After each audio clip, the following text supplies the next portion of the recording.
Donc je vais passer à la suite, on va mettre un sol.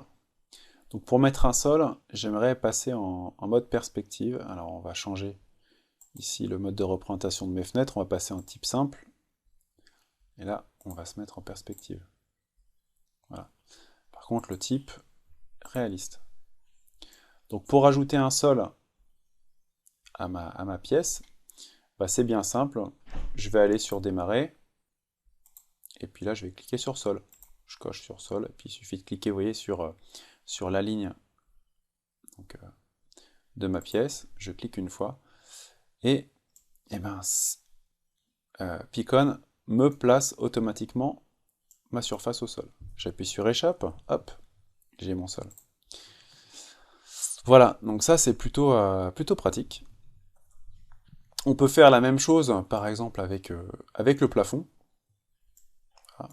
Seulement, je vais avoir une pièce fermée, donc pour l'instant, j'ai pas envie de placer mon plafond. Alors, ce qui est super, c'est qu'au niveau de la représentation, on peut euh, vouloir que ma porte s'ouvre. Et ben, rien de plus simple. Vous cliquez sur l'objet porte, et là, vous avez au niveau de la poignée de la porte, c'est assez discret, j'ai une petite flèche, voilà, qui s'appelle interagir. Je clique sur ma petite flèche, et en même temps, vous voyez, je déplace maintenant ma porte, et elle s'ouvre comme par magie, et ça, c'est génial. Et vous voyez, les fenêtres, c'est exactement la même chose, hein. Je clique sur ma fenêtre, je clique sur la petite flèche, hop, et je l'ouvre. Et ça, c'est top, parce qu'on va pouvoir justement se rendre compte, si vous avez deux portes qui sont proches, savoir si vous allez pouvoir ouvrir une pièce et rentrer dans l'autre. Donc ça, c'est plutôt génial. Et que ça se fait, c'est très agréable à utiliser.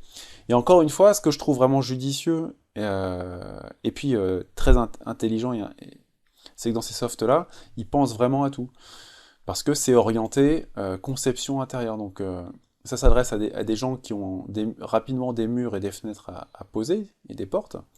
Donc on va faciliter la tâche en proposant des fonctionnalités qui conviennent aussi bien aux débutants qu'à des gens confirmés. C'est-à-dire que moi, c'est vrai que des fois, je sais très bien dessiner une fenêtre de A à Z, dessiner la poignée, mais c'est vrai que c'est long à faire à chaque fois.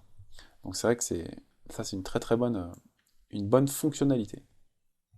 Donc voilà, donc là on a vu comment placer un sol et on a vu comment ouvrir nos portes et fenêtres avec la fonction interagir qu'on a directement sur le groupe, sur l'objet.